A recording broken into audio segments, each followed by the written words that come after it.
Shalom keluarga yang diberkati oleh Tuhan. Selamat bergabung di dalam Family Life Conference yang diselenggarakan oleh Gereja Mawar Sharon.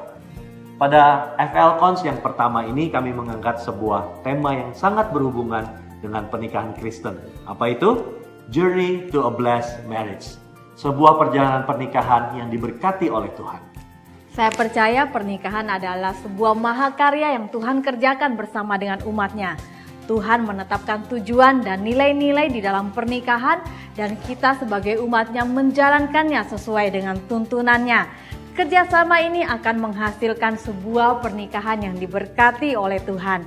Sebagaimana yang telah Tuhan rancangkan di dalam kehidupan semua kita.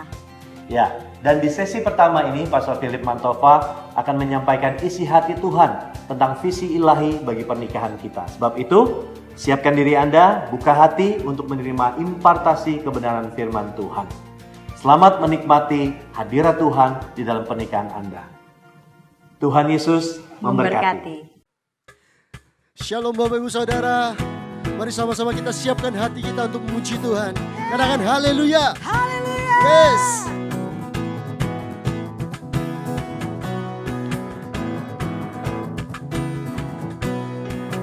Aku temukan kasih yang sejati tiada pernah berubah. Hanya di dalam-Mu, Yesus Tuhanku. Kasih yang telah Kau beri lebihi segala yang terbaik dalamku. Tak berkesudahan, kekal selamanya. Katakan Kini ku bawa kepadamu hidupku sebagai persembahan. Terimalah pujian dari hatiku, hanyalah untukmu. Ku beri yang terbaik, hanyalah bagimu. Hanya untukmu yang termulia, berkenan bagimu. Biar hidupku bersinar bagi kemuliaan yang keagungan-Mu Tuhan. Kebesaran-Mu ku beri segalanya, ku beri yang terbaik. Kamu tepuk tangan sama-sama.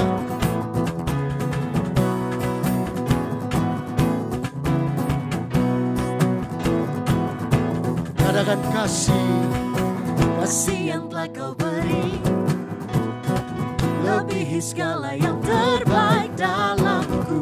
Tak berkesudahan, kekal selamanya. Kini kami datang Tuhan. Kini ku bawa kepadamu hidupku sebagai persembahan. Terimalah pujian dari hatiku, hanyalah untukmu.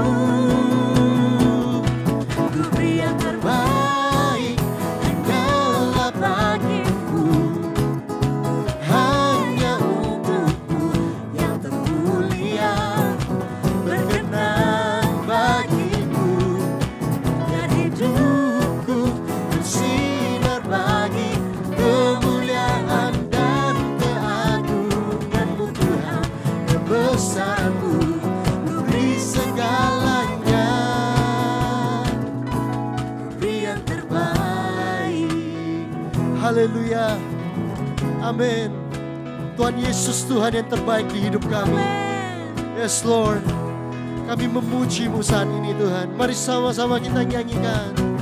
Papa para, papa para, papa para, papa para, papa para, papa para, papa para. Ku beri yang terbaik, hanyalah bagimu. Hanya untukmu yang termulia, berkenan bagimu. Biar hidupku bersinar bagi kemuliaan dan keagungan-Mu Tuhan. Kebesaran-Mu ku beri segalanya. Katakan ku beri yang terbaik, hanyalah bagimu.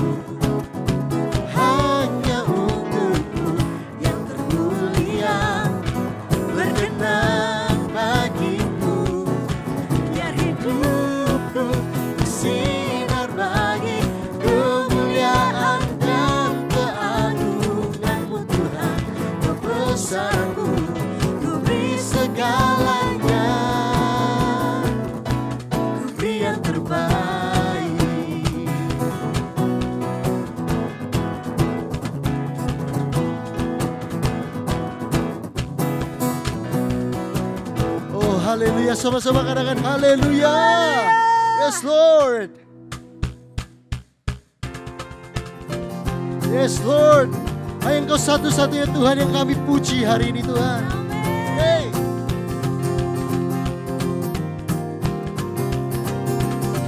Semua tepuk tangan semua.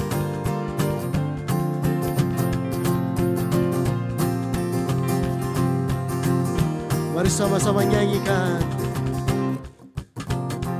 Besar anugerah-Mu, ajaib perbuatan-Mu, yang telah Kau nyatakan bagi diriku. Ku kagum akan-Mu, akan kebaikan-Mu. Hidup baru Kau beri, Kau tahu baratapku jadi tarian, hapus segala dosa dan masa laluku. Kini ku jadi lebih dari pembenar. Sekarang ku bersuka, sekarang ku bernyanyi. Ku berikan hidupku bagimu, bagi kemuliaan-Mu. Sorak kemenangan Kau berikan bagiku. Hidupku takkan sama lagi, ku jadi lebih dari pemenang.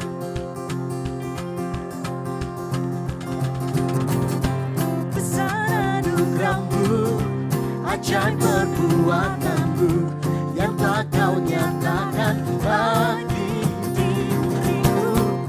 Ku kagum akan-Mu, akan kebaikan-Mu. Hidup baru Kau beri, Kau tahu baratapku jadi tarian, hapus segala dosa dan masa laluku. Kini ku jadi lebih dari pemenang. Sekarang ku bersuka, sekarang ku bernyanyi. Ku berikan hidupku bagimu, bagi kemuliaan-Mu. Sorak kemenangan Kau berikan bagiku. Hidupku takkan sama lagi, ku jadi lebih dari pemenang. Yes Lord.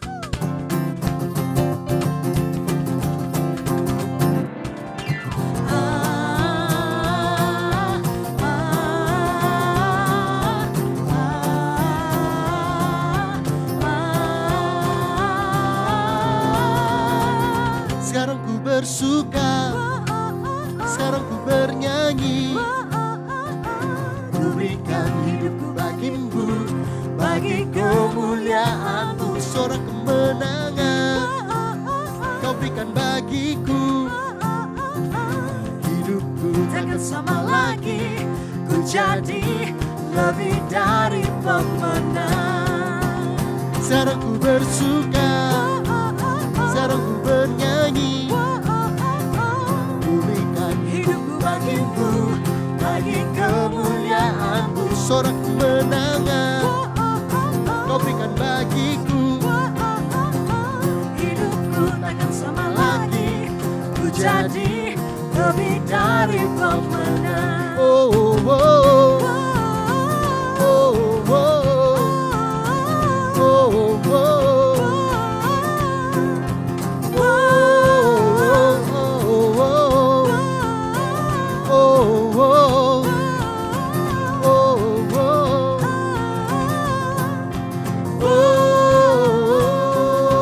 Sorak-sorai bagi Tuhan kita. Haleluya. Yes, Lord. Kau sungguh baik Tuhan. Kau tak pernah meninggalkan kami.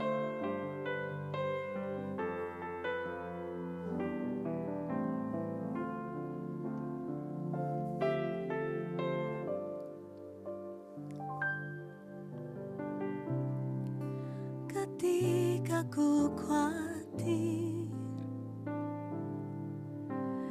kalau di hatiku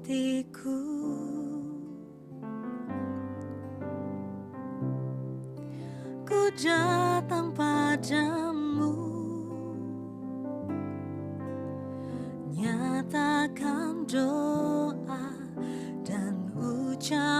syukur, damai sejahtera yang melampaui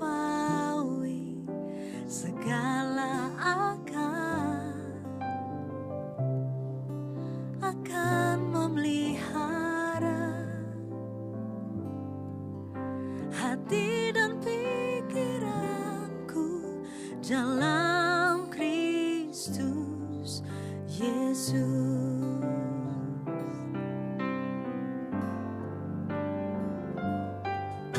Semua yang benar, semua yang mulia, semua yang adil dan suci,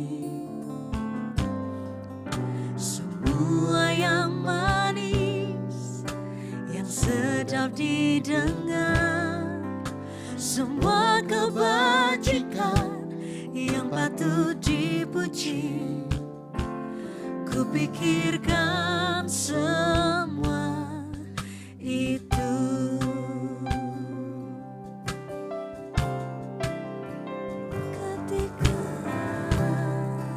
Ketika ku khawatir, kalau di hatiku ku datang padamu, Tuhan, ku datang padamu, nyatakan doa dan ucapan syukur, damai sejahtera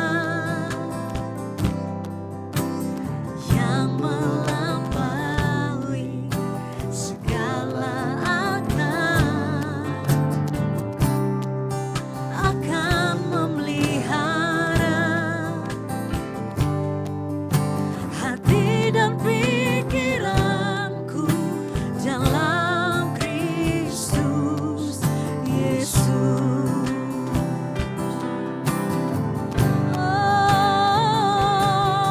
Semua yang benar, semua yang mulia, semua yang adil dan suci,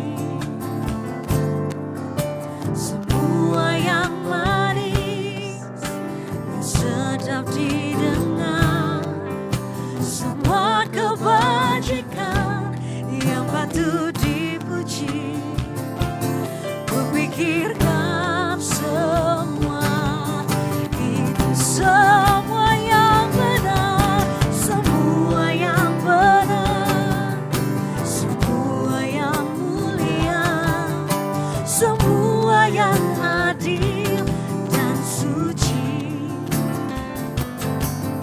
semua yang manis, yang sedap didengar, semua kebajikan yang patut dipuji, kupikirkan semua itu.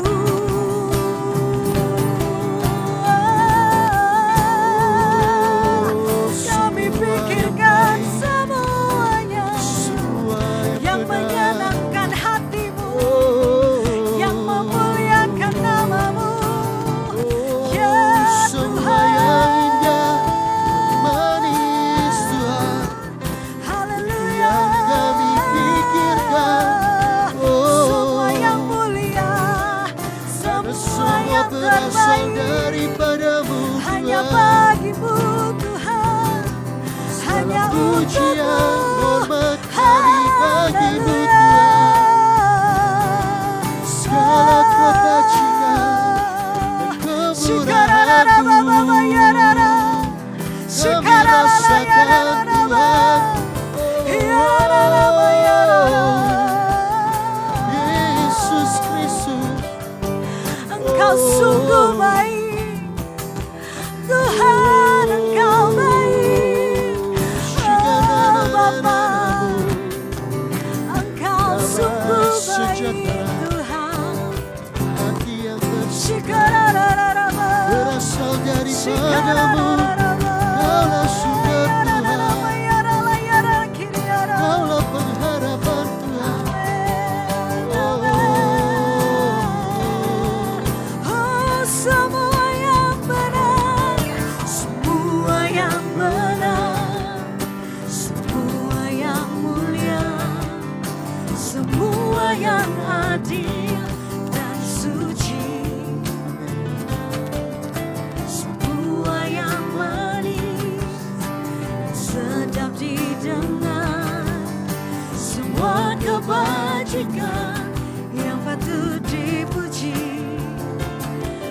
pikirkan semua itu.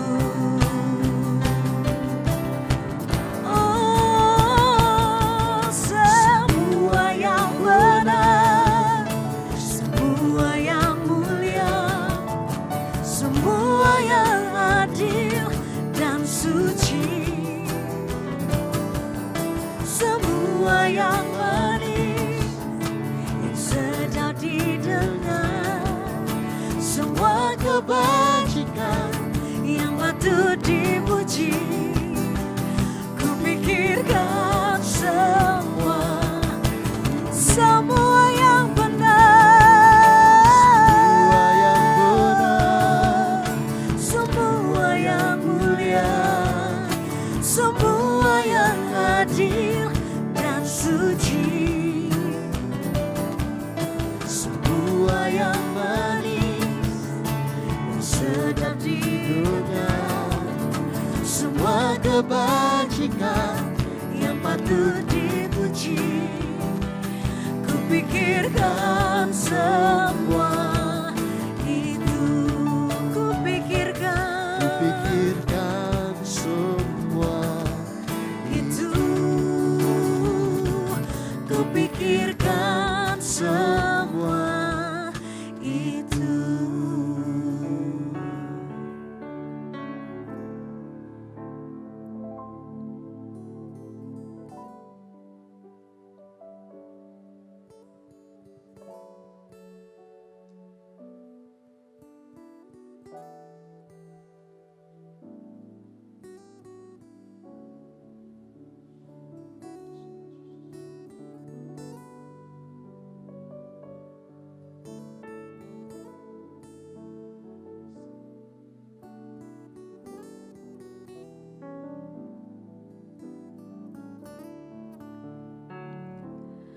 Ku tahu rencanamu indah bagiku, ku tahu kehendakmu baik bagiku, ku tahu rancanganmu sempurna bagiku, ku tahu jalan-jalanmu yang terbaik bagiku. Ku tahu rencanamu indah bagiku, ku tahu kehendakmu baik bagiku, ku tahu rancanganmu sempurna bagiku, ku tahu jalan-jalanmu yang terbaik bagiku. Ku tahu rencanamu indah bagiku, ku tahu kehendakmu baik bagiku, ku tahu rancanganmu sempurna bagiku, ku tahu jalan-jalanmu yang terbaik bagiku. Ku tahu rencanamu indah bagiku, ku tahu kehendakmu Tuhan baik bagiku. Ku tahu rancanganmu sempurna bagiku. Ku tahu jalan-jalanmu yang terbaik bagiku. Ku tahu rencanamu indah bagiku, ku tahu kehendakmu baik bagiku, ku tahu rancanganmu sempurna bagiku, ku tahu jalan-jalanmu yang terbaik bagiku. Ku tahu jalanmu, tahu jalan-jalanmu yang terbaik bagiku. Ku tahu jalanmu Tuhan, tahu jalan-jalanmu yang terbaik bagiku.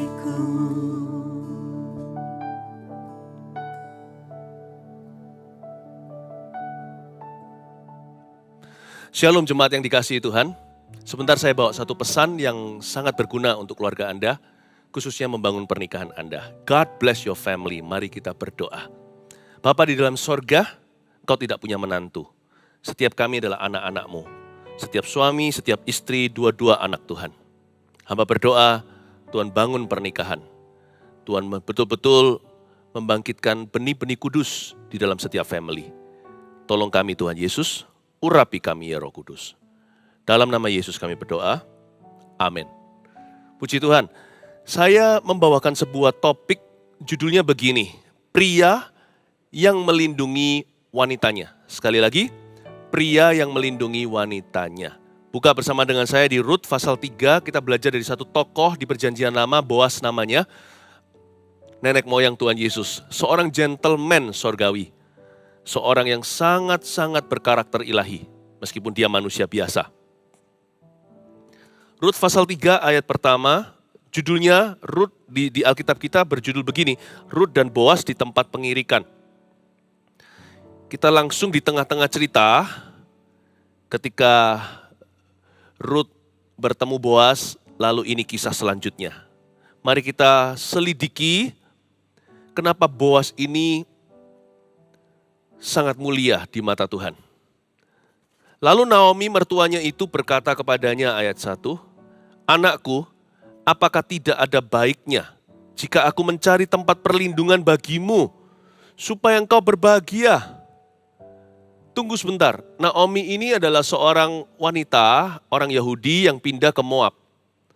Lalu mati suami, jadi janda, mati kedua putranya. Dua menantunya pun jadi janda muda. Pulanglah Rut, salah satu menantunya, ikut ke tanah Yehuda. Waktu itu Rut berkata, umatmu umatku, Allahmu Allahku. Jadi dia ikut sama mama mertua. Nah setelah pulang ini, Rut itu bekerja, ambil gandum di ladang orang karena ada hukum di Israel. Kalau untuk orang-orang yang miskin, juragan tanah tidak boleh kuras habis seluruh tuaian, harus apa yang jatuh ke tanah itu milik orang-orang yang tidak punya. Nah Rut hidup berdasarkan kemurahan hati orang lain. Dia bawa pulang, tapau ke rumah, gandum jelai untuk dia dan mama makan. Lalu Naomi merasa kasihan dengan anak muda ini. Dia masih muda, dia masih bisa menikah lagi. Lalu Naomi, mertuanya itu bilang begini, anakku, apa enggak ada baiknya ya jika aku mencari tempat perlindungan bagimu supaya engkau berbahagia. Bahasanya kok beda dengan zaman ini ya. Mau enggak mama carikan jodoh? Mau enggak tante carikan jodoh? Kok bukan jodoh tetapi mencari tempat perlindungan? Sebenarnya inilah esensi pernikahan. Bahkan dari pacaran, bahkan dari bujangan. Seorang pria itu adalah perlindungan bagi wanita. Pernikahan atau bukan, katakanlah kalau dalam satu keluarga, anak sulungnya adalah laki-laki, otomatis harus bisa jaga mama. Bahkan kalau ada anak laki-laki di dalam rumah itu, harus jadi man of the house juga. Pria itu diciptakan sebagai protektor. Makanya itu Naomi bilang gini sama Rut, apa enggak ada baiknya ya kalau aku cari tempat perlindungan bagimu? Rut langsung mengerti mau dicarikan jodoh hari ini. Supaya kita memahami dulu, saya mau bicara kepada laki-laki, kepada para suami. Bahwa peran kita yang utama di dalam pernikahan atau hubungan dalam keluarga, laki-laki adalah pelindung. Laki-laki itu adalah protektor. Anakku, apakah enggak ada baiknya jika aku mencari tempat perlindungan bagimu, supaya engkau berbahagia. Ternyata satu keluarga itu bahagianya 70% tergantung papa. Pernikahan itu 3/4 tergantung laki-laki. Saya ngomong begini bukan berarti pria itu superior atau ciptaan lebih tinggi, kita ini equal atau kita ini setara. Laki-laki dan wanita diciptakan dalam gambar dan rupa Allah. Tapi kalau saya bilang 3/4 atau 75% kebahagiaan satu family itu tergantung papanya atau suaminya, itu hanya membuktikan bahwa kita laki-laki itu adalah kepala keluarga. Kita ini pemimpin. Karena itu kasihan kalau orang menikah dengan laki-laki yang tidak bisa memberi rasa aman. Tidak heran, secara figuratif saya bicara bahwa wanita diciptakan dari rusuk laki-laki. Tempat dia memeluk seseorang, di bagian itu Tuhan ciptakan perempuan. Bukan berarti wanita lemah loh ya. Tidak, rusuk itu kekuatan laki-laki. Kalau nggak percaya, seorang kalau lagi bertinju lalu dipukul lawannya lalu rusuknya patah, dia nggak bisa lanjutkan lagi. Berapa ronde kemudian, seorang pembalap kalau dia jatuh rusuknya putus, retak bahkan, dia nggak bisa lagi naik ke sepeda motor lalu tancap gasnya. Rusuk itu kekuatan, perempuan itu diciptakan dari kekuatan laki-laki. Wanita itu kuat, lebih kuat daripada yang kita kira. Mungkin secara fisik kalah dengan laki-laki, dengan pria. Tetapi secara emosi mungkin mereka lebih kuat. Secara sifat, lebih detil orangnya. Tapi meskipun demikian, Allah meletakkan kebahagiaan sebuah pernikahan 3/4 atau 75% pada Boasnya. Sehingga Naomi pun mengerti, maukah kau kucarikan tempat perlindungan agar engkau berbahagia? Bukan berarti si Ruth ini mengeluh setiap hari atau nggak happy, enggak. Kebahagiaannya nggak bisa lengkap. Makanya itu Naomi berkata gini, supaya engkau berbahagia, aku carikan suami yang bisa melindungi. Luar biasa peran laki-laki. Itulah sebabnya hati saya iba. Wanita kalau salah nikah, itu paling kasihan di seluruh dunia karena dia sudah serahkan hidupnya. Tapi saya ngomong begini bukan berarti kalau keluarga yang belum berbahagia hari ini patut menyerah. Enggak loh ya, belum terlambat asal ada Tuhan. Di mana ada pertobatan, kalau hati diubahkan, bisa berbalik 180 derajat. Asal kita mengerti peran kita. Wanita dan pria diciptakan setara, namun perannya beda. Sehebat apapun laki-laki, dia tidak punya kandungan untuk melahirkan anak. Karena itu Tuhan menciptakan peran mereka tidak sama, dua-dua diciptakan dalam gambar dan rupa Allah. Tetapi ketahuilah yang satu ini dulu. Happy or not happy, your family depends on you, dear men.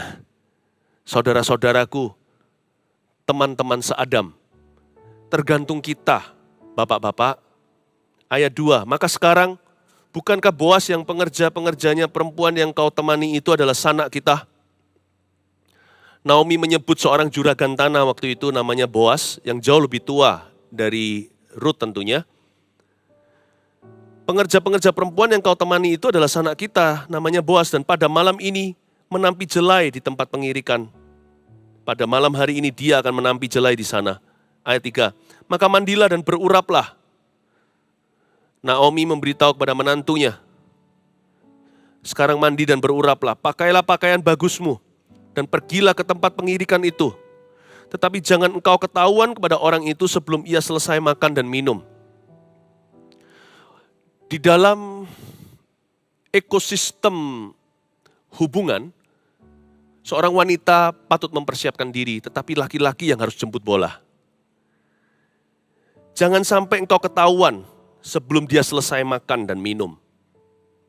Sekalipun wanita bisa senang dengan seorang pria, dia bisa memberikan lampu hijau, tapi tidak boleh terlalu ketara. Karena memang harus demikian dalam hubungan. Demikian juga dalam pernikahan. Kalau seumpamanya sebelum menikah aja, perempuannya harus kejar-kejar cinta kasih sang laki-laki. Mempertahankan, posesif bahkan. Nanti wanita seperti itu kasihan. Laki-laki sebagai pemimpin, kepala keluarga, dia harus berinisiatif untuk mengejar sang wanita. Ini berlaku untuk bujangan, bahkan dalam pernikahan. Inisiator untuk say I'm sorry, itu harus laki-laki. Inisiator untuk berkata I love you, itu harus pria dulu. Saya ngomong ini bukan sebagai hukum Taurat, tetapi sebagai hukum kesadaran. Kadang-kadang ada perkecualian. Sometimes yang wanita dulu berkata, sorry ya Pak, sorry ya sayangku, atau I love you. Nggak apa-apa loh ya, tidak ada yang namanya pelanggaran. Tapi intinya adalah sebagian besar inisiatif harus diambil oleh pria. Karena laki-laki itu pelindung. Kalau saya maksudkan pelindung ya, Bapak Ibu Saudara yang mendengarkan firman ini, saya tidak bermaksud melindungi pria yang melindungi wanita itu seperti wanitanya itu seperti seorang pria yang bertengkar gara-gara wanitanya di bar. Contohnya dalam film-film nih, mereka berdua sama-sama minum, lalu ada satu cowok lain yang godain wanitanya. Wah, langsung terjadi pergelutan, terjadi perkelahian. Film aksi biasanya ada gitu-gitunya. Yang kayak begitu sebenarnya pria itu melindungi dirinya sendiri, dia bukan melindungi wanitanya. Ya iya, kalau ada satu orang berlaku tidak sopan kepada istri saya harus pasang badan. Cemburu itu diciptakan dalam emosi kita untuk suatu tujuan yang mulia, untuk melindungi pasangan kita. Nah kalau ada orang terus make advances atau dia coba-coba dengan tunangan kita aja, belum lagi kalau istri, kita harus berkata, tolong ya, tolong jaga boundary, tolong jaga sopan santun. Tapi kalau pernikahan itu penjagaan utamanya adalah kasih sayang suami istri. Kalau suami istri bersatu, siapapun yang mencoba untuk interupsi akan diketawai mereka berdua, itu malu sendiri. Gak perlu gara-gara cemburu malah suami istri itu berantem di antara mereka. Nah yang gak gitu malah membuka celah. Coba bayangkan kalau ada orang, gimanalah deket-deketi pasangan Anda. Kalau Anda berdua erat dalam Kristus, dalam pernikahan kudus, hubunganmu itu intim dengan Roh Kudus dan intim satu dengan yang lainnya. Siapa bisa breakthrough, siapa bisa terobos hubungan begitu. Tapi tetap ada peran prianya untuk memberi rasa aman. Laki-lakinya harus berdiri dan berkata, please. Ya, coba bayangkan dalam situasi demikian. Setelah bilang please, wanitanya gandeng prianya, lalu mereka berdua pergi, itu malu sendiri. Tapi kalau kebanyakan perkelahian anak-anak muda juga bisa jadi karena rebut-rebutan pacar. Yang kayak begitu sebenarnya itu raw territory, itu bukan melindungi sang wanita. Sedikit sekali itu tentang si perempuan. Ini lebih banyak tentang ego sang prianya atau sang laki-laki yang tersinggungan. Kenapa lu deket-deketin pacar gua? Ya kan? Sebenarnya yang dia lindungi itu bukan perempuannya, padahal dia sama perempuannya kasar. Tapi kalau perempuannya dideketin orang lain, dia marah luar biasa, murka. Kalau mau lindungi itu, sebagian besar itu lindungi perasaan pasanganmu. Itu lebih penting daripada melindungi dia dari dunia, karena dia juga bukan orang bodoh, bukan orang lemah. Wanita itu diciptakan dari rusuk kekuatan laki-laki. Dia bisa melindungi dirinya sendiri. Tahu nggak kalau dia tidak kasih respon sama laki-laki hidung belang? Mereka juga nggak bisa apa-apa. Kalau mau lebih dari itu, ini negara hukum. Kita bisa beritahu yang berwajib, ya kan? Jadi jangan terlalu bingung tentang melindungi wanita Anda dari dunia. Lebih tepatnya, lindungi perasaannya, jangan kasar sama dia. Kasih rasa aman, bukankah Anda pelindungnya, hai papa, hai suami? Kalau Anda melindungi istri Anda melindungi keluarga Anda. Alkitab berkata, barang siapa mengasihi istrinya, dia mengasihi tubuhnya. Dia mengasihi hidupnya, mengasihi dirinya. Cara terbaik untuk melindungi keluarga kita, kalau kita adalah pasangan suami istri yang punya anak-anak, adalah lindungi istri Anda. Lindungi perasaannya, kasih dia rasa aman. Anda adalah protektornya. Dia bisa 100% percaya tanpa rasa curiga, tanpa rasa kayaknya suamiku ini berbuat sesuatu di belakangku. Nggak boleh ada perasaan itu. Nggak boleh menimbulkan curiga. Bahkan nggak boleh memberikan alasan untuk dia berpikir ke sana. Makanya itu di sini di ayat yang kedua. Ayat 3 maksudnya. Naomi beritahu sama Ruth, kamu pakai pakaian bagusmu aja, mandi dan beruraplah, pokoknya kamu siap. Tapi jangan ketahuan sebelum ia selesai makan dan minum, itu si Boas. Karena dia pasti ambil inisiatif dalam hubungan ini. Ayat 4, jika ia membaringkan diri tidur, haruslah engkau perhatikan baik-baik tempat ia berbaring. Kemudian datanglah dekat, singkapkanlah selimut dari kakinya, dan berbaringlah di sana. Maka ia akan memberitahukan kepadamu apa yang harus kau lakukan. Lalu kata Ruth kepadanya, segala yang kau katakan itu akan kulakukan. Jangan salah tafsir. Ayat 4 dan ayat 5 bukan disuruh tidur bersama sebelum menikah. Memang agak aneh sih, ini adalah kebudayaan di Timur Tengah. Agak beda sama kita. Ini bukan berarti mereka di tempat sendirian berdua, ini di tempat penuaian, ini tempat pengirikan anggur. Mereka itu bersama-sama dengan orang banyak sifatnya. Kalau restoran di sini itu pakai kursi, atau Jepang itu tatami, atau duduk bersila di atas lantai. Kalau mereka itu sukanya berbaring begini, seperti gambar-gambar orang-orang yang makan bersama, seperti waktu Yesus dengan 12 rasul, perjamuan terakhir, ada yang berbaring begini, ada yang bersandar. Kebudayaan di sana beda.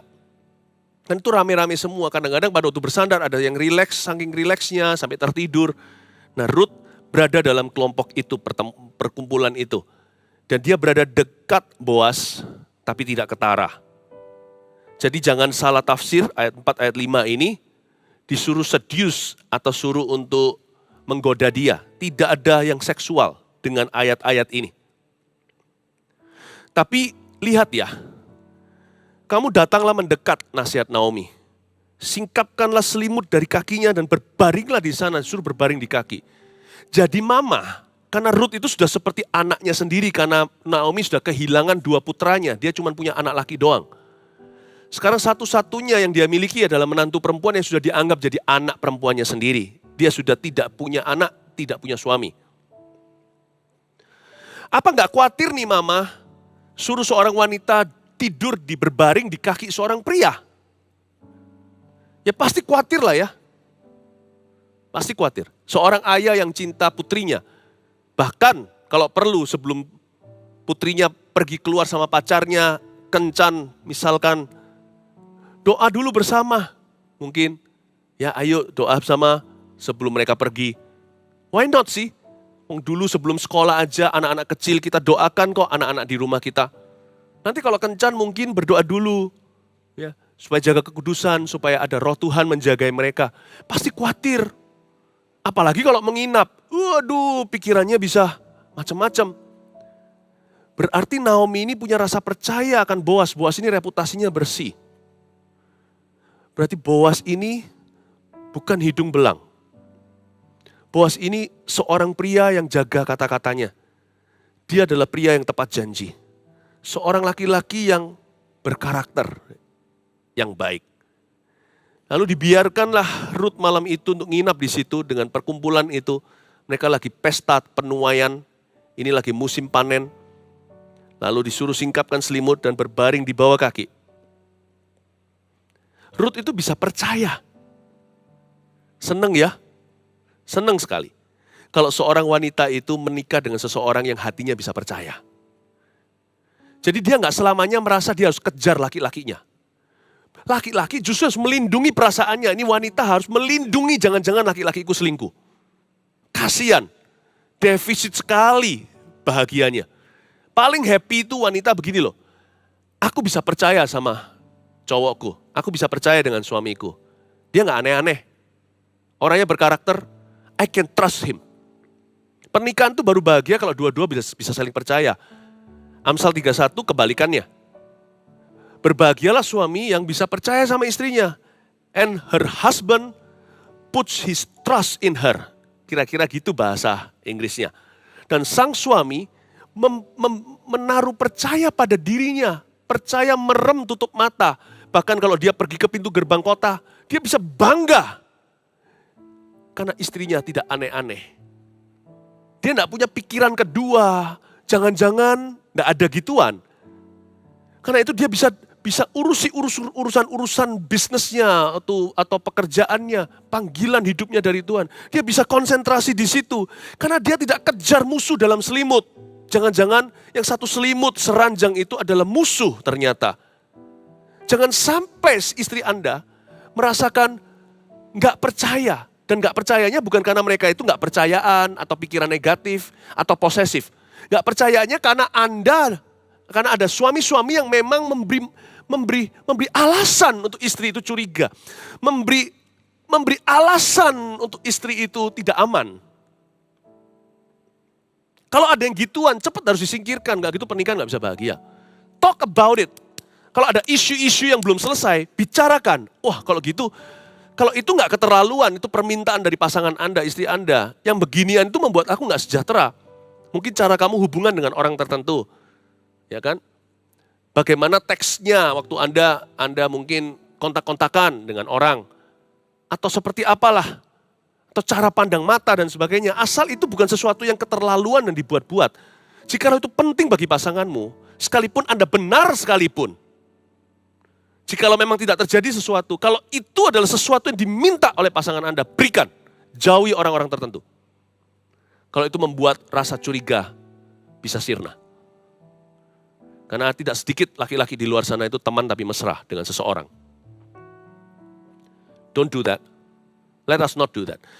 Bahkan kita menjaga dengan hati-hati aja, hal-hal seperti itu masih bisa terjadi. Mungkin 10 tahun sekali kita memberi alasan pada istri untuk rasa gak damai dengan sesuatu. Apalagi orang yang 1 hari 10 kali membuat istrinya curiga melulu. Jangan biarkan istri Anda itu merasa gak aman. Ini Ruth aman total, berbaring di bawah kaki seorang pria, dia tahu dia gak akan diapa-apain belum menikah. Karena dia ngerti si Boaz ini gak akan mencuri sebelum pernikahan. Laki-laki yang bisa mencuri bersama Anda, seks contohnya, sebelum menikah, Anda patut curiga. Ya salah sendiri kok diizinkan dengan tubuh Anda. Nanti kalau dalam pernikahan, kalau dia bisa mencuri sebelum pernikahan dengan you, nanti dalam pernikahan dia bisa mencuri behind you. Dia bisa mencuri di belakangmu. Jadi kalau ada masa-masa lalu dosa seks yang terjadi dalam hidup Anda, cepat bereskan hari ini. Kalau Anda nggak bisa beres di antara Anda berdua masih tertuduh setelah berdoa 7 kali 70 masih tertuduh. Find a man of God. Cari a couple Priscilla, Aquila, cari pasangan yang takut akan Tuhan, yang bukan gosip ria. Pasangan yang bisa dipercaya, yang dewasa rohaninya. Pasti ada di gereja. Pemimpin kita dan sebagainya, nggak sembarangan. Minta didoakan. Nggak perlu kita ulangi catatan sipil lagi. Tapi kalau ada something wrong dulu, dan itu pasti akan menggores rasa percaya. Karena sang istri kalau pernah dicuri dari tubuhnya,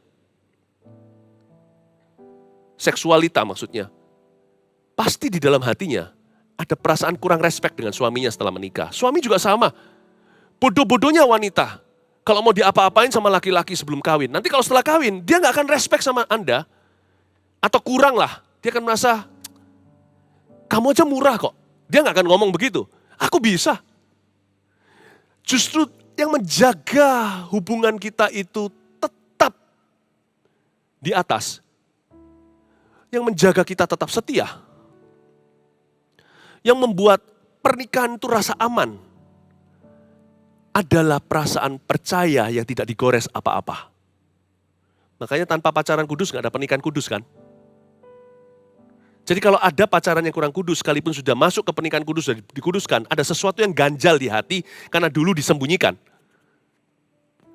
Itu yang disebut Yakobus pasal terakhir, saling mengaku dosalah kamu. Ini bukan berarti suruh pengakuan dosa sama pendeta, bukan. Tapi kalau ini gak beres di hati, harus ada pihak ketiga. Pihak ketiga itu jangan satu orang. Tapi couple harus tangani couple. Pasangan suami istri, tangani pasangan suami istri. Makanya di Kisah Para Rasul ada yang namanya pelayanan Priscilla Aquila. Minta dilayani oleh mereka, didoakan. Supaya beres nih nurani. Tuhan tahu sih, tapi hari ini hatiku gak ganjel lagi. Anda bisa saling mencuci kaki. Istilahnya gak harus harafiah.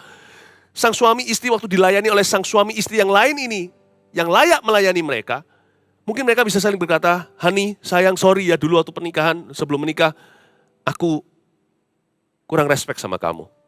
Meskipun sama-sama mau, I'm really sorry. Tuhan telah ubah hatiku. Maukah kamu terima permintaan maafku? Yang satunya juga minta maaf. Lalu mereka bergandeng tangan, bulu patah terkulai akan dipatahkan. Disambung kembali kepercayaan itu murni 100%. Sehingga laki-laki sudah pernah ngakui dosanya. Dia tidak akan mencuri di balik istrinya. Sang istri juga tahu, aku juga mengaku. Dan mulai hari ini sang laki-laki punya hak untuk menghormati dia penuh.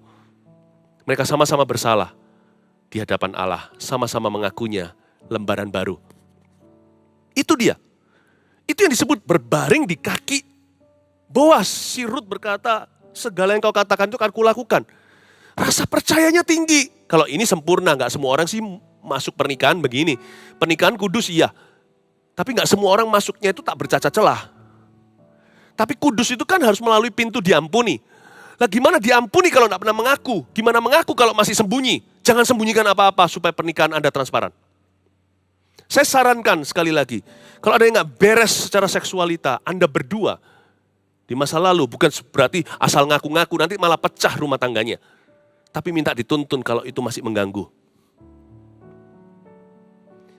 Karena seorang pria harus bisa memberi rasa aman pada wanitanya. Dan Boas memberikan rasa aman demikian. Sesudah itu ayat 6, pergilah ia ke tempat pengirikan dan dilakukannya tepat seperti yang diperintahkan mertuanya kepadanya. Setelah Boas habis makan dan minum dan hatinya gembira, datanglah ia untuk membaringkan diri tidur pada ujung timbunan jela itu. Kemudian datanglah perempuan itu dekat dengan diam-diam, disingkapkannya lah selimut dari kaki Boas dan berbaringlah ia di situ. Ayat 8, pada waktu tengah malam dengan terkejut terjagalah orang itu.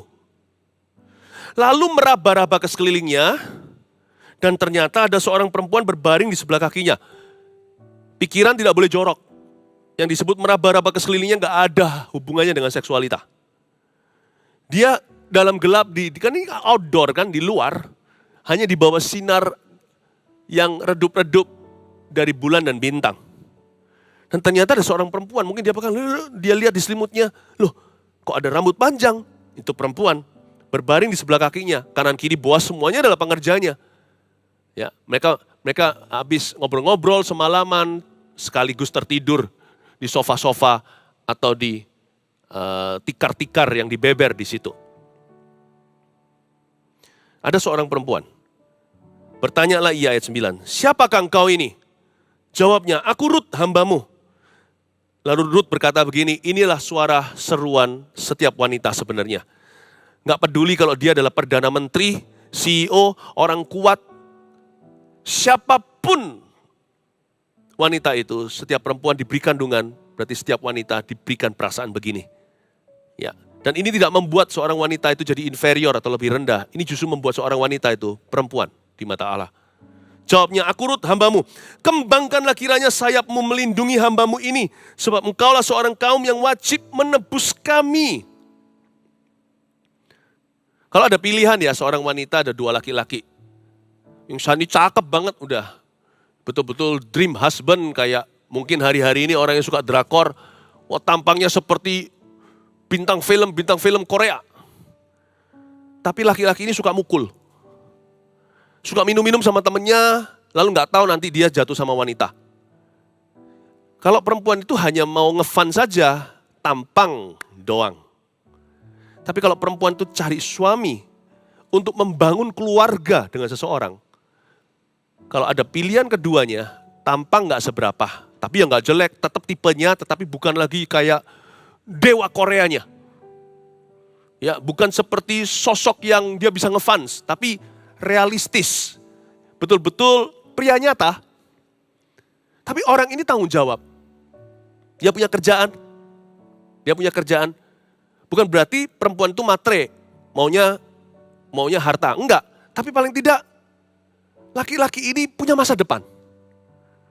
Dan pria ini juga bukan orang yang aneh-aneh. Lalu yang punya kebiasaan-kebiasaan yang mengkhawatirkan. Tanya setiap perempuan yang genah, ya. Tanya setiap perempuan yang baik. Pilih A atau pilih B? Mungkin akan pilih B. Atau satu lagi, pilihan ketiga mungkin, biarkan 3 opsi. Yang satu lagi juga tampan banget. Cakep sekali. Tapi nggak kerja, tiap hari ngebut-ngebutan aja. Lalu nggak jelas mau apa dengan hidupnya. Sekalipun dia tampan, mudah bergaul, lucu, supel sekali. Tapi wanita kan berkata, aku nggak punya masa depan sama orang ini. Kalau seorang perempuan yang cari suami, betul-betul mau bangun keluarga, kemungkinan besar A dan C tidak akan dipilih. Kemungkinan dia akan pilih B. Itu seorang laki-laki yang jelas dia mau apa. Itulah sebabnya seorang wanita itu sebenarnya mencari perlindungan dalam jodoh-jodohnya. Termasuk istri Anda, hai bapak-bapak, hai suami-suami yang sudah menikah dengan Anda 10 tahun. Mungkin ada yang menikah 3 tahun, ada yang menikah 20 tahun, ada yang menikah lebih dari itu. Kalau Anda tanya sesungguhnya kenapa apa yang dia harapkan ketika dia berkata saya bersedia dengan Anda adalah karena dia mempertaruhkan dirinya untuk happy with you. Untuk bahagia denganmu.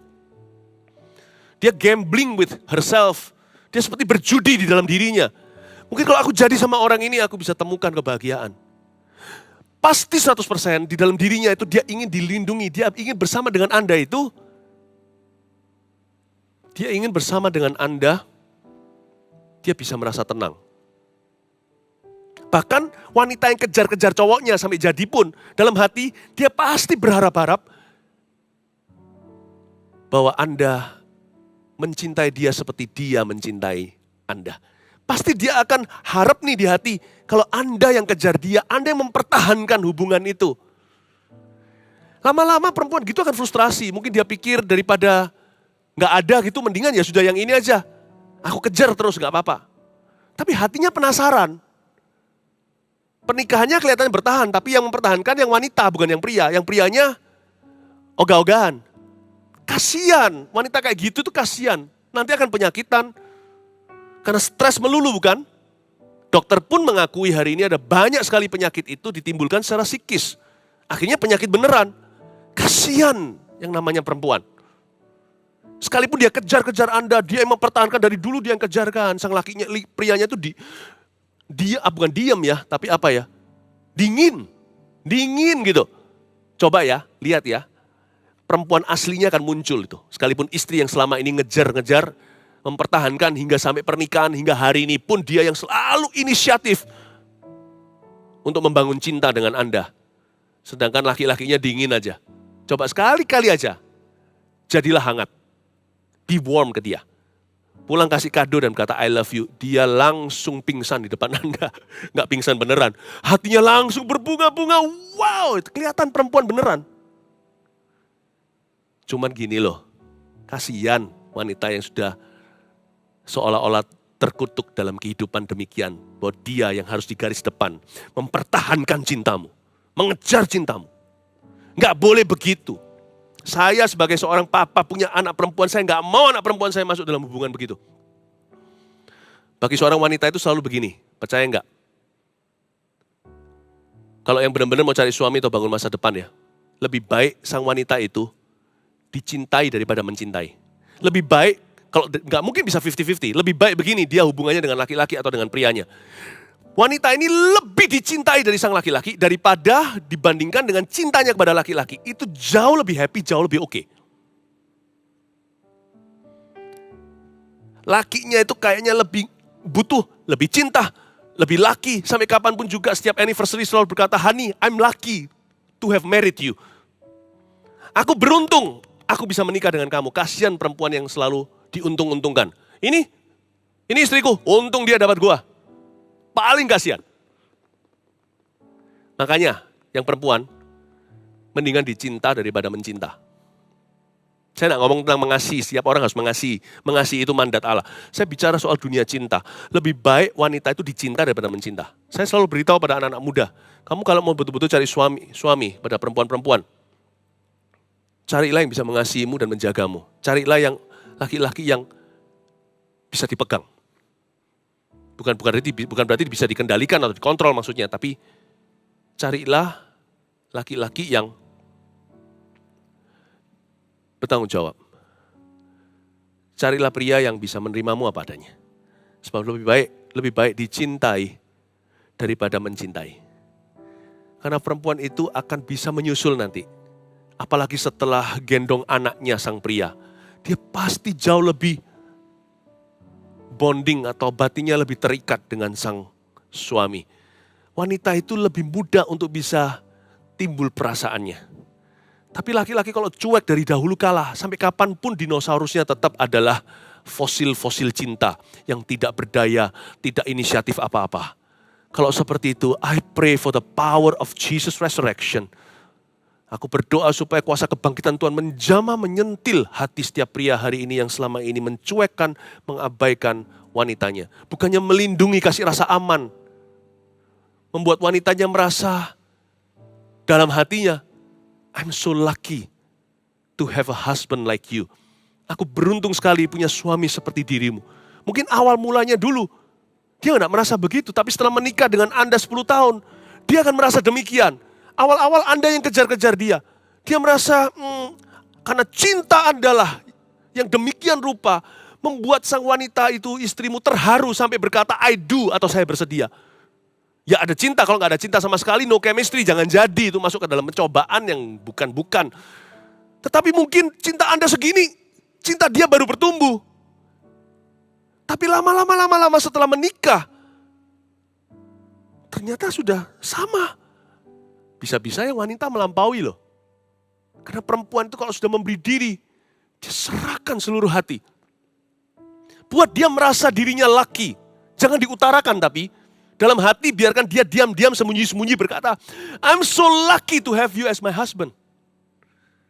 Aku begitu beruntung punya suami seperti dirimu. Biarkan itu keluar dari dirinya, jangan dipaksa. Tapi kalau di depan orang atau di depan istri Anda, sang suami yang selalu berkata, aku yang beruntung sayangku. Saling berebut untuk memuji.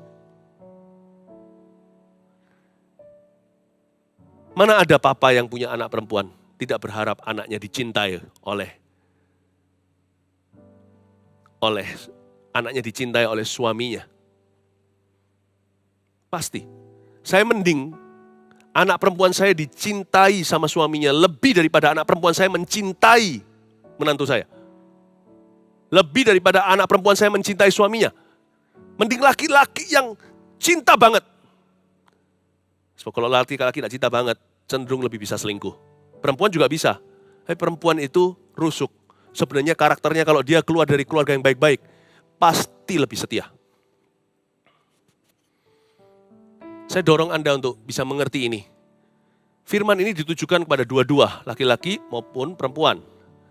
Tapi bobot beratnya sekarang ini saya letakkan pada kaum pria. Sesama kaum Adam dengan saya. Supaya kita mengerti bahwa bahagianya our family, 3/4 daripada pernikahan kita, happiness 75% itu di pundak you and me, bro. Di pundak kita, saudara-saudaraku, laki-laki. Kita tidak superior, but we are leaders. Kita pemimpin. Happiness, kebahagiaan istri kita, Tuhan letakkan di tangan kita. Jangan sia-siakan. Ayat yang ke-10, lalu katanya, dengarkan suara Boas dan tangkap suatu rema. Lalu katanya, diberkatilah kiranya engkau oleh Tuhan, ya anakku. Hah? Anakku garis bawah itu, saya mau ngomong soal itu. Sekarang engkau menunjukkan kasihmu lebih nyata lagi daripada yang pertama kali. Karena engkau tidak mengejar-ngejar orang-orang muda, baik yang miskin maupun yang kaya.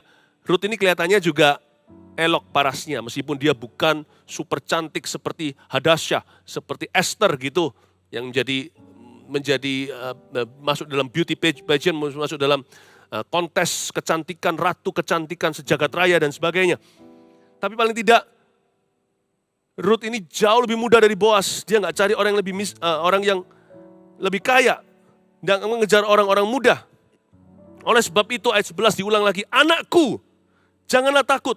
Segala yang kau katakan itu akan kulakukan kepadamu. Sebab setiap orang dalam kota kami tahu bahwa engkau seorang perempuan baik-baik. 2 kali dia sebut anakku, apakah Boas itu jauh lebih tua? Katakan jauh lebih tua, misalkan 10 tahun aja juga nggak layak panggil anak kan? I don't think Boas setua itu sih. Karena dia masih aktif kerja. Kalau dia datang di pasal 2, ketemu pengerjanya dia bilang shalom. Wah masih sangat-sangat tinggi activity. Saya rasa Boas itu masih tampan. Boas itu masih gagah. Tapi heran cara dia manggil Ruth, anakku. Catat ini baik-baik. Suami-suami, pria-pria. Sekalipun kepada siapa Anda berkata saya bersedia atau I do di pelaminan itu. Dia menjadi istrimu. Tapi di mata Tuhan, dia juga seperti anakmu. Ya anakku, kita setara dalam arti nilai. Dalam arti makna, dalam arti mulia, kita sama. Jangan merasa, gaya Oshin, film Jepang dulu yang perempuannya jalan 1 meter di belakang laki-lakinya itu sudah gak relevan. Saya percaya wanita pun bisa memimpin. Wanita pun bisa berkhotbah. Saya percaya di gereja yang kami gembalakan, wanita bersinar. We believe in women ministry. Namun demikian, izinkan saya untuk menambahkan satu poin yang sangat penting sekali. Sekalipun kita equal, tapi seorang laki-laki itu harus kebapaan. Apalagi kalau sudah married. Dan kebapaannya itu juga harus terhadap istrinya sendiri. Jadi jangan geger sama istri sendiri seperti kayak anak kecil gitu, gak mau ngalah. 75% itu laki harus ngalah. Suka atau enggak, ini mungkin khotbah saya enggak akan populer bagi beberapa orang. It's okay, doesn't matter, gak masalah karena saya harus khotbahkan firman Tuhan. Jangan seperti anak yang rebutan. Kalau anak kecil sama anak kecil ya, sama-sama kecilnya itu balita atau batita. Mereka rebutan mainan gak peduli gender, bukan? Cowok, cewek, kadang-kadang bahkan yang cowok bisa pukul kepalanya, jitak yang perempuan, nangis. Tapi kalau kita sudah dewasa, apalagi sudah menikah, apalagi terhadap pasangan kita sendiri, laki-laki itu harus kebapaan. Bukan berarti kebapaan itu pakai melulu, pakai apa namanya? Pakai batik. Bukan fashion. Kebapaan itu sifat, karakter, attitude, aura. Jangan berkata, mau makan, udah ambil sendiri, lu ambil sendiri. Pintu, lu buka sendiri, gak punya tangan emangnya? Kan enggak, kalau kita bapak sama anak, kan kita itu manjakan. Jadi disinilah ruang untuk Boas memanjakan Ruth. Dia panggil, ya anakku, dari awal dia masuk langkah kakinya tepat. Aku akan menjadi suamimu, kekasihmu, you call me honey, akan memanggilku sayangku. Lovers, kayak orang pacaran. But, in the eyes of my God, aku adalah kepala keluarga, kepalaku adalah Kristus. Aku harus mengasihimu seperti Kristus mengasihi jemaat, dan itu bukan equal, bukan sama dalam hal kasih. 75%, 3/4, laki-laki yang harus ngalah. Dan perlakukan istri Anda dengan manja, memanjakan dia maksudnya, itu oke enggak? Itu Alkitabiah. Ya anakku, anak kecil kalau nangis kita peluk, tapi kalau istri kita nangis, gitu aja cengeng. Anak-anak kita nggak bisa buka pintu, kita bukakan pintu, tapi gara-gara istri kita sekarang bukan lagi baby, itu kan anaknya papa mamanya, dia besar, mungkin tinggi, dia bisa buka sendiri, tetap ya anakku, kita bukakan pintu, masuk dulu. Saya sampai hari ini, saya mengingatkan sama istri saya, barusan tadi malam saya ngobrol sama istri saya, berkata, are you happy married to me? Kamu bahagia? Bahagia nggak kamu kawin sama aku? Nah jawabannya jangan dari saya. Tapi saya dapat jawaban yang sangat memuaskan. Dan saya bilang, it's very important to me. Itu penting sekali. Karena kamu sudah menikah sama aku seumur hidup. Aku sudah ambil kamu dari orang tuamu. Aku harus membahagiakan kamu. Sorry kalau kadang-kadang aku lupa untuk melayani, untuk memanjakanmu. Sometimes I forget, I'm sorry. Tapi seingat saya sih, selama ini saya terus kalau kesempatan yang diberi, saya pasti akan bukakan pintu, masuk ke mobil saya bukakan dia dulu. Kalau ada anak saya udah besar-besar, saya suruh anak, ayo bukain mami dulu. Kalau saya harus jalan di depan untuk sesuatu, saya suruh anak-anak saya yang sudah besar, apalagi yang cowok, saya beritahu gandeng mami. Karena saya tahu, kalau anak-anak saya lihat bagaimana saya memperlakukan mamanya, anak-anak saya menjadi generasi yang aman. Menjadi orang-orang yang aman dengan dirinya. Cara saya melindungi my family, cara saya lindungi anak-anak saya, adalah saya harus melindungi mamanya. Dan memperlakukan mamanya sebagai anak nomor 1. Tapi orang-orang berkata gini sih, di pepatahnya gini di dalam dunia ini. Seorang ibu rumah tangga yang baik atau mama yang betul-betul memperhatikan keluarganya itu seolah-olah sang suami atau suaminya dia. Atau papa anak-anaknya itu adalah anak atau putra nomor 1-nya. Kadang-kadang kalau saya pergi gitu ya, kalau lagi menu gitu kita makan sama-sama segalanya itu, wah semuanya itu biar mami yang order. Jadi lucu kalau mamanya nggak ikut, itu saya sama anak saya itu bisa saling lempar-lemparan, mau order apa, nggak tahu, daddy aja, kamu aja, daddy aja, kamu aja, bisa 10 menit. Jadi sebenarnya kalau kita lagi pergi gitu, dan kalau kita lagi pergi ada acara keluarga dan sebagainya, itu istri saya itu kasihan seolah-olah bawa 4 anak. Anak kami kan 3, saya seperti anak pertama. Ngerepoti istri saya.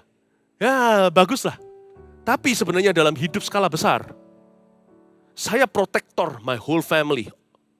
My wife and 3 children, istri dan 3 anak saya. Saya berhak di hadapan Allah berkata pada istriku, ya anakku. Ketika saya bukakan pintu. Ketika dia sedang broken heart, mungkin karena sesuatu, saya peluk dia. Saya peluk dia. Bukan sebagai equalnya, sebagai bapaknya. Saya peluk, saya lus-lus dan berkata, it's okay, it's alright. Kematangan karakter kita membuat dia rasa, everything is okay, Pak. Kayak anak kita waktu kecil gitu, kalau ayah kan mainannya lebih bahaya. Saya lemparkan anak saya ke atas, wah, dia rasakan bahayanya dunia. Tapi ketika dia sampai ke tangan saya peluk, saya tangkap, dia rasa aman di tangan papa. Saya mau istri saya merasakan, aman. Dunia ini aman. Karena ada suamiku. That's my role, itu peran saya. Dalam konteks itu, saya punya 4 anak, istri dan 3 anak. I protect my family emotionally, secara emosi. Spiritually, kerohanian mereka. Pemimpin sebuah rumah tangga adalah ayah pemimpin kerohanian dan karakter. Secara karakter, secara kerohanian, secara kematangan. Secara anjuankan dalam bahasa Chinese-nya. Suatu a sense of security. That I'm secure in this world. Because of my father. Aku aman karena ayah. Aku aman karena papa. Dan istri patut berkata yang sama. Bapakku, kereta Israel dan orang-orang yang berkuda. Dunia ini aman. Karena suamiku. Bukan dunia, seluruh dunia. Lihatlah seluruh dunia hari ini lagi gonjang-ganjing. Dunianya istri kita aman. Karena kita sang suami. Saya belum wisuda, saya belum sempurna. Saya terus evaluasi langsung pada usernya. Saya tanya pada istri saya, pada anak-anak saya juga. Dari waktu ke waktu enggak terus-terusan tanya, itu lebay namanya. Mungkin saya kadang-kadang berapa tahun sekali saya tanya, are you still happy? Tapi itu sudah menjadi misi saya dalam hidup ini. Buat apa saya sukses dalam kerja? Buat apa saya sukses berhasil dalam pelayanan? Kalau keluarga sendiri saya nggak bisa atur. Sukses saya di luar tidak bisa menggantikan kegagalan saya di dalam. Karena itu saya harus tahu, proteksi saya ini dipanggil Tuhan untuk memproteksi atau melindungi.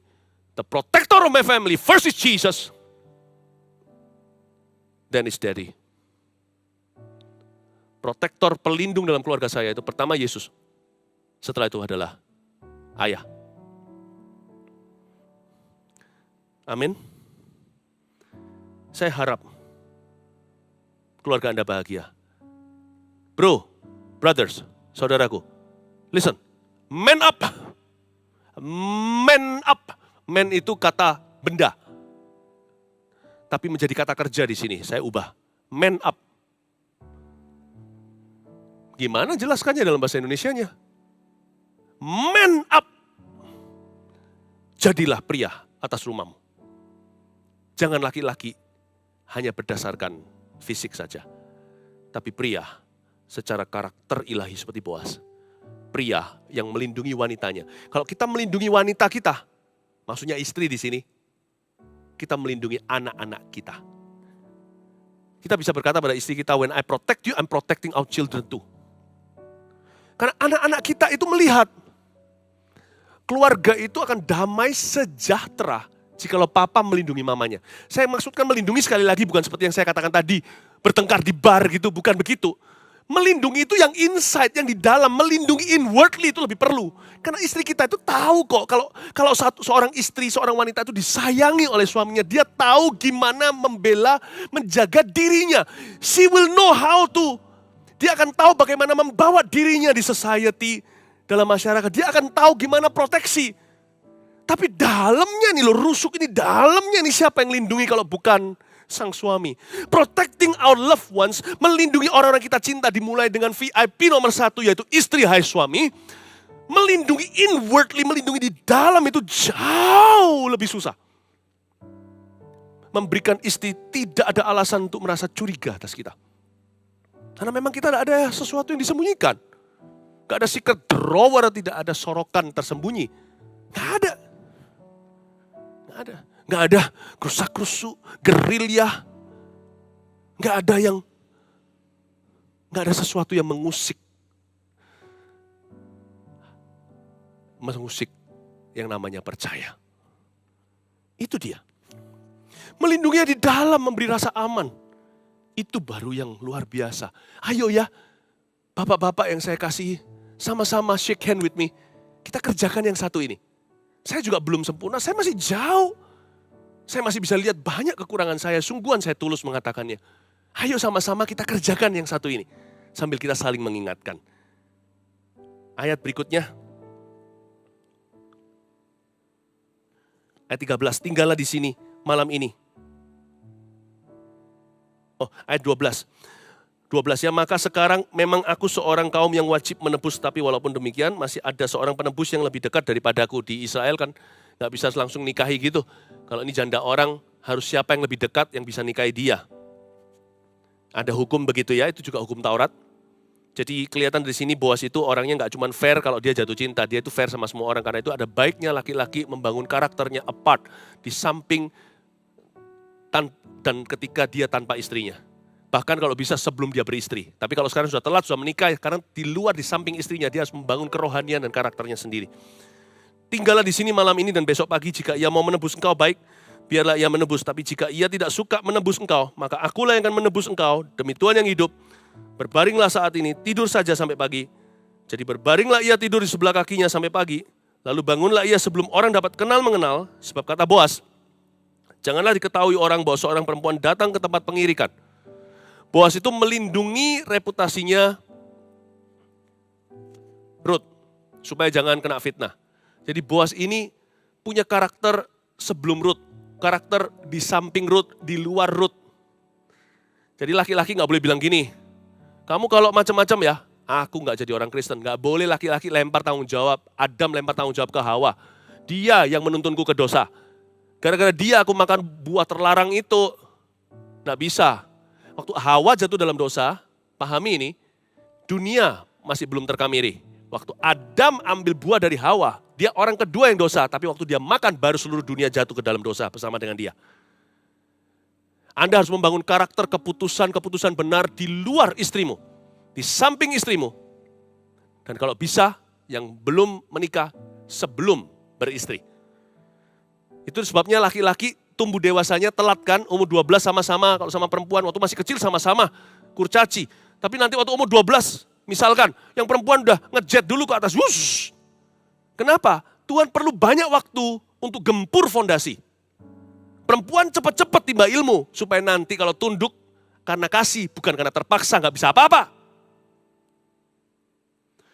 Karena laki-laki harus membangun karakternya, tapi ada beberapa orang yang datang telat, karena mungkin dari keluarga yang berantakan, tidak kenal Tuhan, belum pernah dimuridkan. Gak apa-apa, sekarang belum terlambat. Selama jiwa masih dalam raga, berarti Anda punya tanggung jawab untuk memperbaiki sifatmu. Itulah sebabnya kita harus ditempa.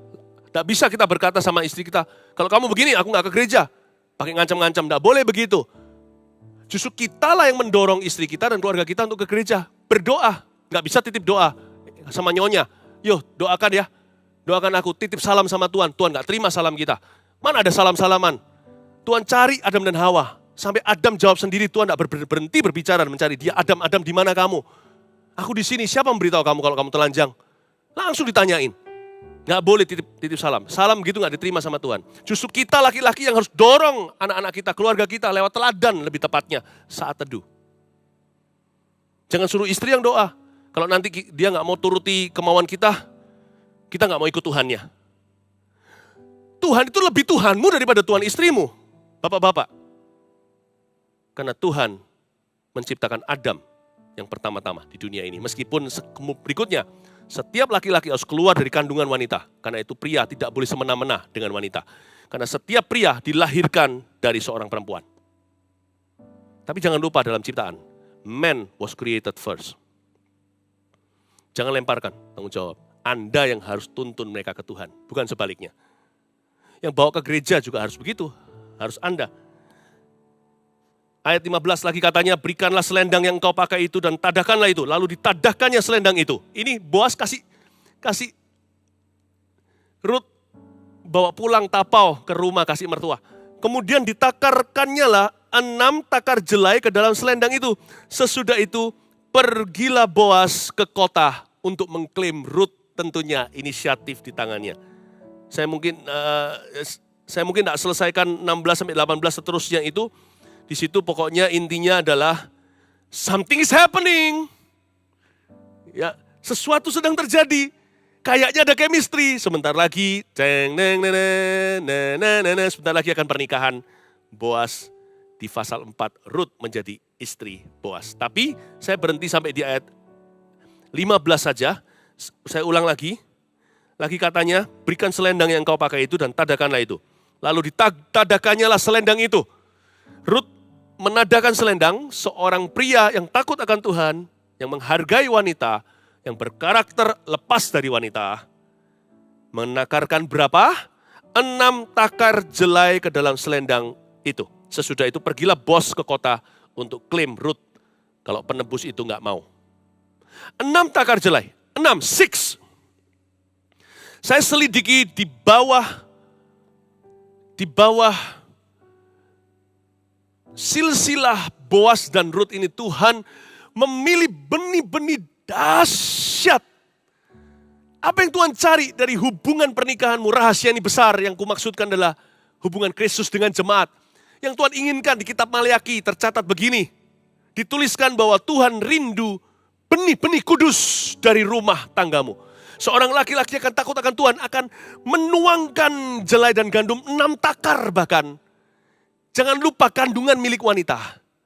Tetapi keturunan dari tubuh sang laki-laki. Telur bertemu sperma. 6 takar jelai. Tuhan mau pilih silsilah keluarga Anda. Turun-temurun di family tree. Akan keluar hamba-hamba Allah yang maha tinggi.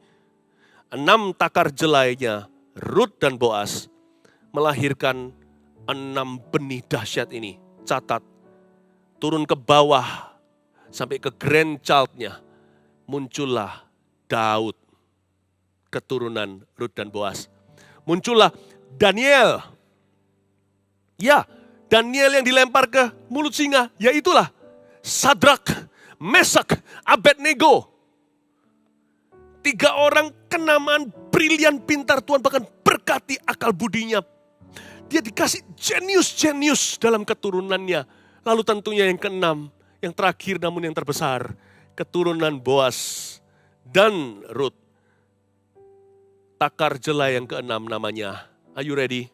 Son of Joseph and Mary, Jesus Christ, our Lord and Savior. Tuhan Yesus Kristus, Juru Selamat kita. May God bless your family, biar Tuhan memberkati keluargamu. Biarkan turun-temurun ada orang-orang pilihan di dalam silsilahmu. Diberkati laki-laki yang takut akan Tuhan. Diberkatilah pria yang melindungi wanitanya. Dan diberkatilah kandungan wanita-wanita di sini. Diberkatilah hidupnya. May you be happy, jadi bahagia bersama dengan suami yang Tuhan beri. Haleluya. Amin. Letakkan tanganmu di dadamu seperti ini. Mari kita semua datang ke hadapan Tuhan. Yang ku rindukan hanya Kau, Yesus. Nyatakan pribadimu dalam hidupku. Mari kita datang dengan doa syafaat untuk keluarga kita. Yang ku dambakan menjadi seperti Kau, Yesus, di dalam perkataan, pikiran, perbuatan, laki-laki terutama dan pria, wanita juga, menjadi seperti Kau, Yesus, menjadi seperti Kau, Yesus, menjadi sempurna dalam seluruh hidupku. Dari awal nyanyikan sebagai doa khususnya bagi kaum pria. yang ku rindukan hanya Kau, Yesus. Nyatakan pribadimu dalam hidupku. Laki-laki maupun perempuan nyanyikan. Yang ku dambakan menjadi seperti Kau, Yesus, di dalam perkataan, pikiran, perbuatan. Angkat kedua tanganmu, menjadi seperti Kau, Yesus, menjadi seperti Kau, Yesus, menjadi sempurna dalam seluruh hidupku. Suami istri, komitmen hati, gandeng tangan, katakan menjadi seperti Kau, Yesus, menjadi seperti Kau, Yesus, menjadi sempurna dalam seluruh hidupku. Menjadi seperti Kau, menjadi seperti Kau, Yesus, menjadi seperti Kau, Yesus, menjadi sempurna dalam seluruh hidupku. Seluruh hidupku, seluruh hidupku. God bless your family. Jesus loves you.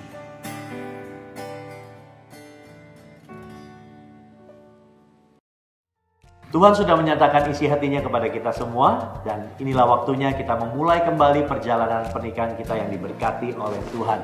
Saya percaya Anda dan saya akan melihat campur tangan Tuhan yang nyata di dalam pernikahan kita. Dan sebelum sesi ini berakhir, kami menyampaikan beberapa pengumuman kepada Anda. Bagi Anda yang ingin mendapatkan pelayanan seputar pernikahan dari kami, Gereja Mawar Syaron, Anda bisa menuliskan pertanyaan dan kebutuhan Anda melalui link di bawah ini, flconference.gms.church/form. Para pelayan Tuhan dan gembala Gereja Mawar Syaron seluruh Indonesia akan siap membantu Anda di dalam pergumulan Anda. Juga untuk mendapatkan kata-kata dorongan dan info seputar acara kami berikutnya, Anda bisa follow kami di akun Instagram GMS Marriage. Sesi hari ini sudah selesai, namun jangan lupa besok pagi jam 9 kita akan memasuki sesi berikutnya dengan tema Sex, Fantasy or Reality, oleh Dr. Dwijo Saputro SPKJ, seorang gembala sekaligus pakar dalam konseling keluarga. Sampai ketemu besok pagi. Tuhan Yesus memberkati.